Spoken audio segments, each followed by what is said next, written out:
Mindless Self-Indulgence has long been one of my favorite bands, and one of my favorite things about them is this sort of narrative that unfolds in their lyrics over the course of all of their albums. Oh god, the echo of my own voice in this bucket is driving me insane. Now, this isn't a narrative that persists across like every song or anything. It's more in the background, and to even call it a narrative might be a little bit of a stretch. It's not so much that it's a story that's intentionally being told as one that can be read into by way of how the singer-songwriter Little Jimmy Urine is portraying himself in each of these songs. So Mindless Self-Indulgence started in the mid-90s, originally as a sort of industrial, new wave kind of project. Every day I ask why you were picked to be Jesus Christ. They ripped off a lot of Nine Inch Nails.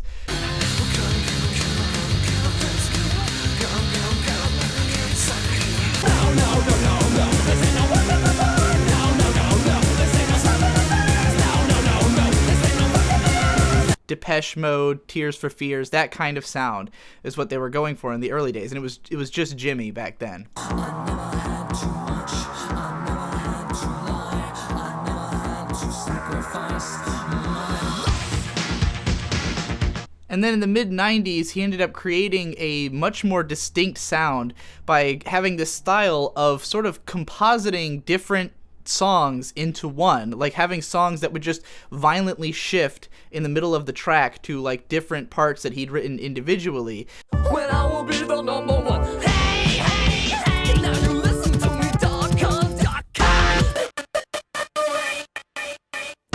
And by using this and then theming the songs around one concept, he created the general sound of Mindless Self-Indulgence, which is most heavily experienced on their first album, Tight.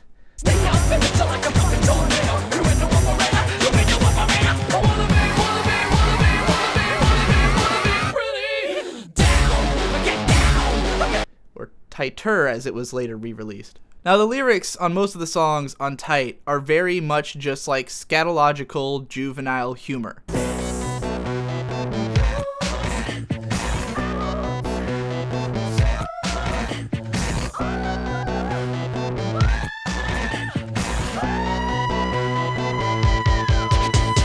And it's all very tongue-in-cheek and very funny and fun if you're into that kind of thing. I'm sure there's some people who would view it as just incredibly childish, but personally I think that there's a level of self-awareness and fun in the way that the words are sung that it's and the fact that the music really reflects the tone of the lyrics. Hail Satan!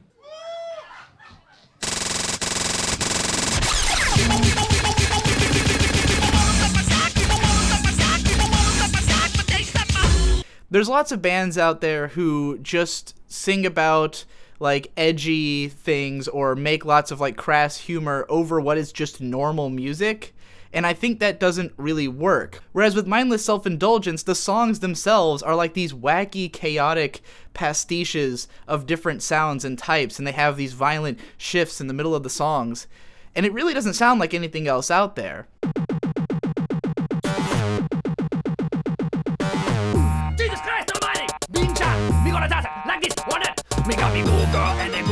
I really think that the music and the lyrics complement each other perfectly, and it gives the whole thing this sort of bouncy, fun, cocaine-addled, like druggy pop. I am tired. Yeah, fucking right. Tell me what you want me to bang. What you want me to bang.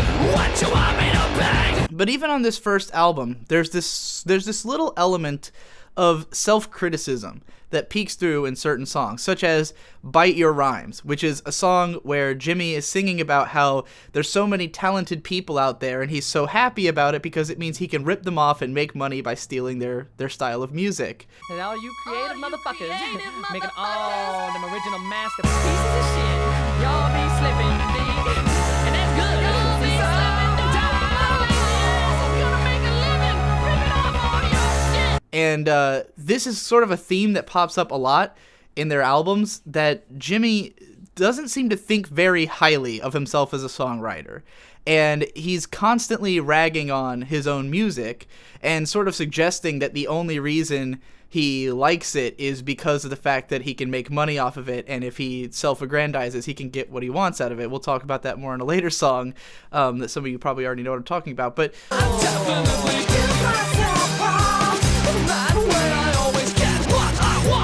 even early on, there's very much this sense that Mindless Self-Indulgence is kind of a joke, even to him. Even if the songs are great, and even if they're a lot of fun and are very unique and don't really sound like anything else out there, because they are built from this pastiche of influences, of lots of industrial and rap music and stuff like that, that, you know, maybe in Jimmy's mind, he just felt like a ripoff, even though what he was doing with all these elements he's stealing is creating something totally new out of them.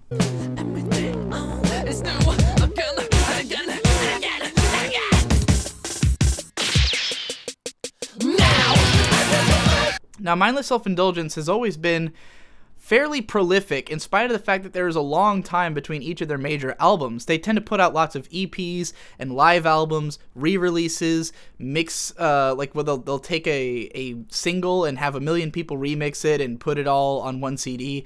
There's a lot of stuff like that to come out of them. A lot of stuff that was released online.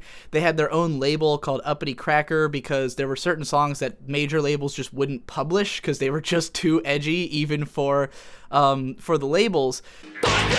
Motherfucking penny shot, can't complain. How can I even touch you so I can't be blamed? So they had to make their own, you know, imprint to release these EPs and stuff. So there's always been lots of MSI content out there. And their second album, Frankenstein Girls Will Seem Strangely Sexy, is this, it's an explosion of songs. It's got 30 tracks. Most of the songs are very short, and they even address the fact that the songs are short in I Hate Jimmy Page, which, you know, says... So it's just 1 minute and 59 seconds too goddamn long. I hate Jimmy Page. Every song is like super short and to the point, but they're all just these little unique ideas, one after another, 30 songs in a row. It's amazing. It's a phenomenal album. Girls from 7-Eleven stay up all night, 24 hours a day. I said girls from 7-Eleven stay up all night, 7 whole days a week. I said girls from 7-Eleven stay up all night, and I can get a discount. And on it, that self-criticism comes back in little ways, like on the song where he says, like, my whole sound sucks in stereo, not that you care anyways. My whole sound sucks in stereo, like you care in the eyes. I'm on the back, yo, listen up. No fucking refund. And this is where we start to get into the audience critique as well, where Jimmy is often suggesting that I'm terrible, but you're also terrible because you like me. You know, like, if you listen to my bullshit and you actually think this is good, you're just as bad as me. And, you know, and there's a lot of that throughout the albums, where it's like it's almost like he's frustrated that other people aren't recognizing the problems that he has with his own music.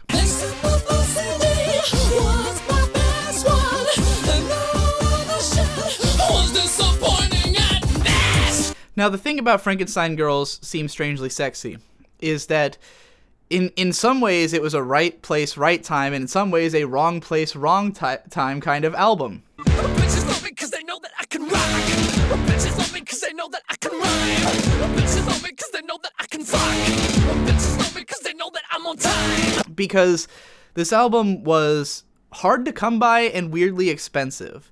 I would only ever... I wanted to buy this album for years. I still don't even own a copy of it, because when I wanted it, I could only ever find it at Hot Topic, weirdly enough, at like one Hot Topic in my town. Like, you know, I don't live in the middle of nowhere, but nowhere carried this album. And when they did, it was always $30, which is a lot for a CD, especially one that, you know, I usually bought like longer albums, and this one's a little bit shorter. In spite of the 30 songs, it's I don't even think it breaks an hour. So, you know, it was hard to come by and hard to acquire for someone young. And their audience ended up skewing young because a lot of their lyrics were so goofy and fucking, you know, edgy. And their song, like, you know, Faggot, where it's just him saying, Take me now, fuck me later, sing it to the tune of faggot, faggot, faggot, ow. Take me now, fuck me later. you know, a lot of songs like that, which were very popular among high schoolers.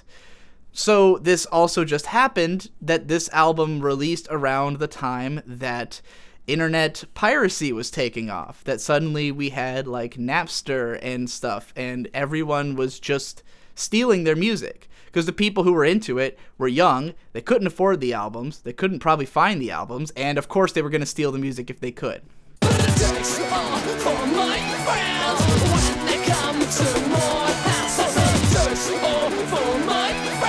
So MSI becomes this band who is like more known among, young people who are stealing the music, and it's like, who's actually buying the albums? That became kind of an issue, that they're big, the band is becoming like notorious, but they aren't selling.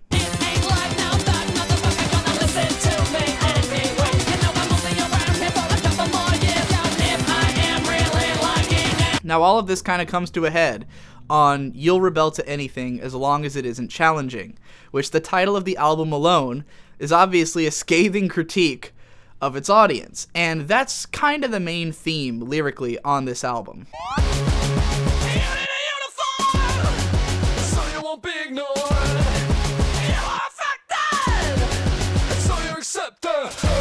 It's constantly going back and forth between criticizing the audience and criticizing the self, and then at times doing both at once. I'm struggling to keep my eyes with two hookers and that F-bomb babies for all the fine ladies falling out of my Mercedes and into the 80s. You've got songs like Stupid Motherfucker, which isn't necessarily about the audience directly, it's more just criticizing whoever, but he's singing really fast. Is that slow enough for you? Does everybody understand? Are you all still following me? Is that sensible enough for you? Does everybody understand? Are you all still following me? Is that sensible enough for you? Does everybody understand? Are you all still? He's criticizing the audience for not being able to understand his fast speaking and saying, like, I think you're dumb, and then just yelling stupid motherfucker at the end. Get it, get it, get it, you just don't get it. Get it, get it, get it, stupid motherfucker, you stupid motherfucker, you stupid motherfucker. But then there's the much more biting songs like You'll Rebel to Anything, which is like this huge, like, takedown of like goth culture and of the like people who try to get attention by acting suicidal and depressed, when Jimmy himself is most likely been suicidal and depressed. If you listen to a song like What Do They Know? What do they know about that? I'm quite impressed. I'm quite impressed. On this album, where he's just kind of singing about being beaten down by society and really feeling like no one's ever appreciated what he had to offer, kind of thing. Definitely probably the most emotional Mindless Self-Indulgence song. Beat me up, beat me down, mess me up beyond no recognition, but what it's worth, I'd do it again. You'll Rebel to Anything is just, like, boo fucking who, you're not the only one whose life's a piece of shit. And yet miraculously, somehow we all seem to deal with it. Boo fucking who, you're not the only one whose life's a piece of shit. And yet miraculously, somehow we all seem to deal with it. Did anybody think that you were really seriously such a mess? It's very, very biting and kind of cruel and in your face, but you can tell it comes from this place of legitimate anger. And it's interesting as well because this album came out around the same time as the Yonan Vasquez comic. I don't know if that's how you pronounce his name. Johnny the Homicidal Maniac, which is critical in a very similar way of goth culture and of these same attitudes. And Yonan Vasquez actually directed the music video for Shut Me Up, which I believe was the first music video that the band had ever done.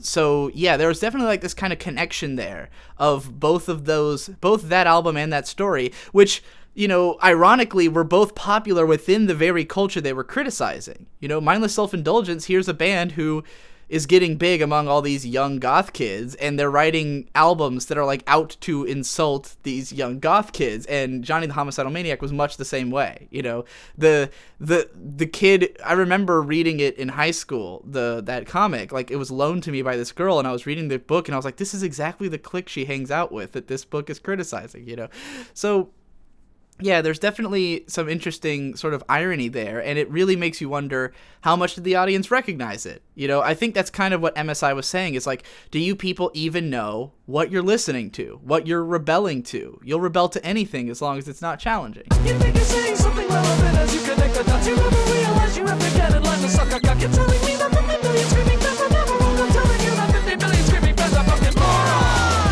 Then you got songs like Two Hookers and an 8-Ball, where he becomes critical of himself again. And he's just kind of making fun of the fact that he writes these songs about stupid stuff. Two hookers and an 8-Ball. Would you believe that I write this shit? Two hookers and an 8-Ball. Stupid people thinking I am cool. So it's kind of like the hook, the Two Hookers and an 8-Ball, is just it's like a trap almost. Like, it's a goofy sounding phrase, but the song is about how stupid that phrase is and how stupid he is for writing it that way, and the audience is for enjoying it.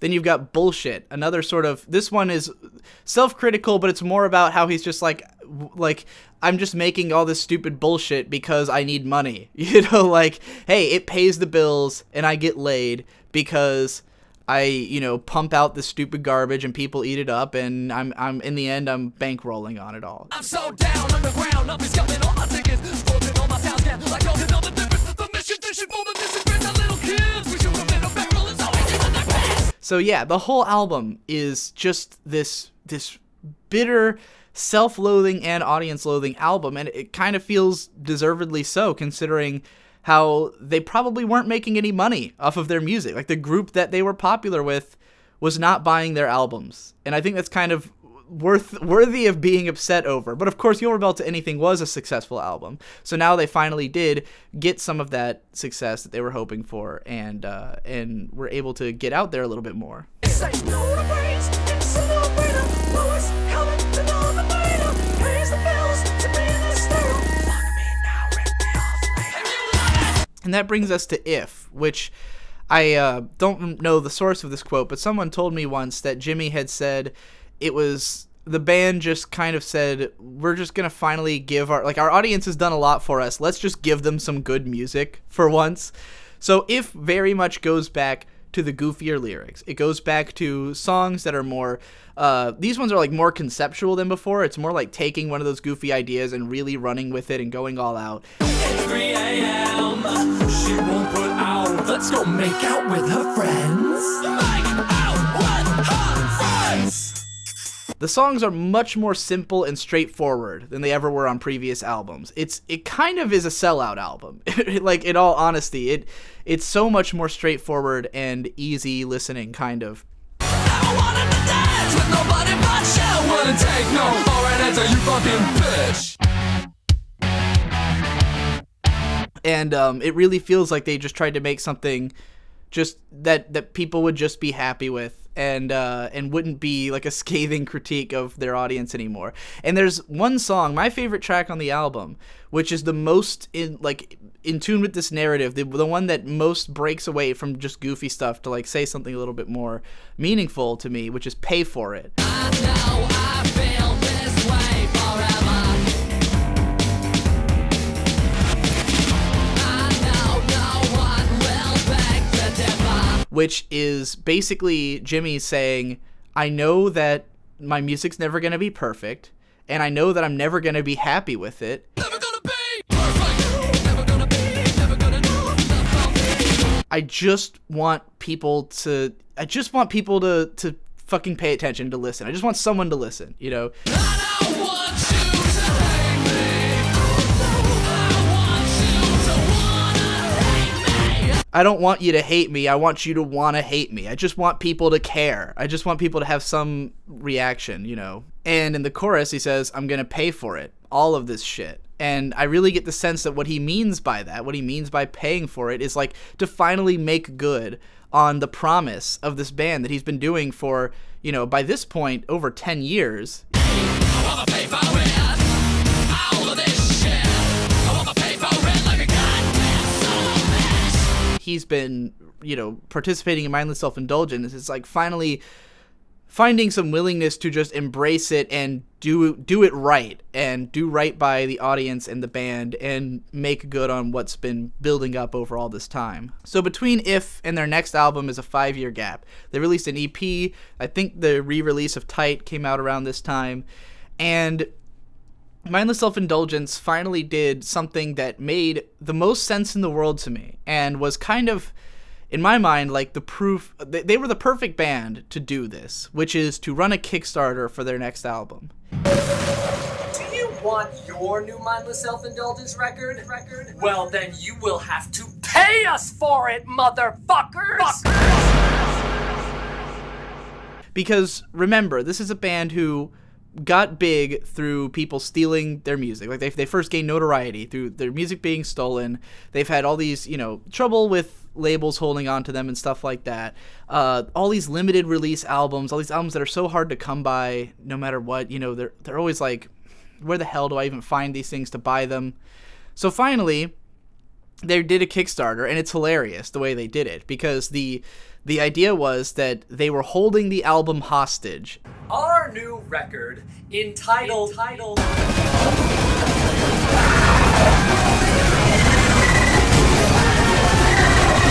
Our new record is right here in my fucking noodle. And if you ever want to hear it, you better click on the incentives on the side of the page. And Jimmy was like, I have this whole album written. I have it all prepared right here in my head, but we're not going to release it unless you pay for it. So order now before I forget how to write and record music. Oh, I wish you could hear what's inside my head. It sounds similar to...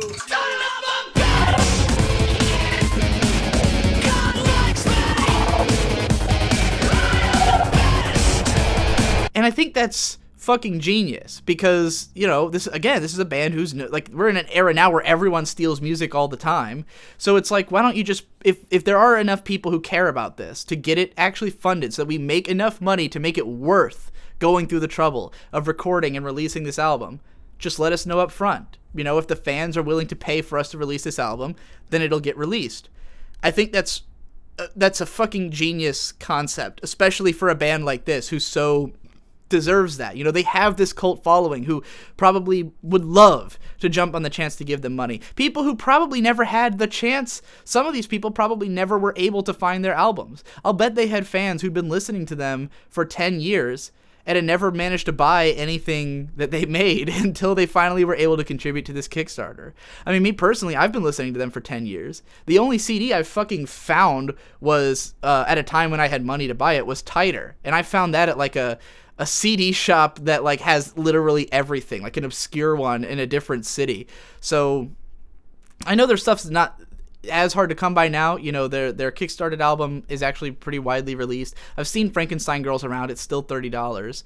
But, it's such a great way for them to say, hey, if we really have this cult following who really cares about us, if you do really care about us, then, kickstart this album. They did it with the same sense of humor that their music has. And they toured in support of it. They've always put on amazing live shows. They're definitely my favorite band to see live. But the thing that really completes the whole narrative arc is the title of the album. How I Learned to Stop and Love Mindless Self-Indulgence.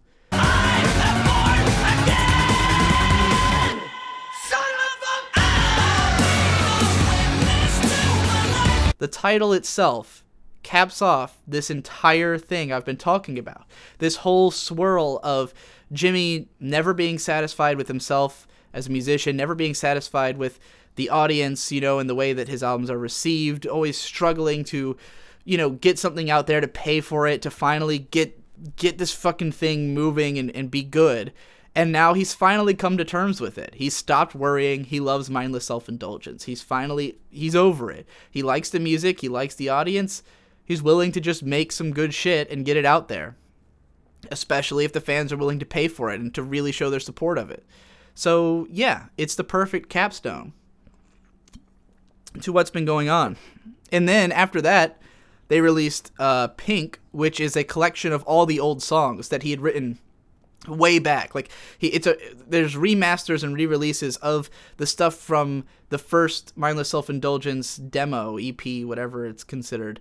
He took a lot of the old music and remastered it, and it's like he's kind of finally embraced what this band has always been, and embraced the idea that maybe these were good songs, even if they were ripoffs.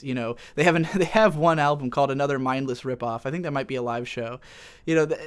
He's finally willing to accept that maybe Mindless Self-Indulgence is good and is something that people care about, and that people are willing to pay for because they do care about it.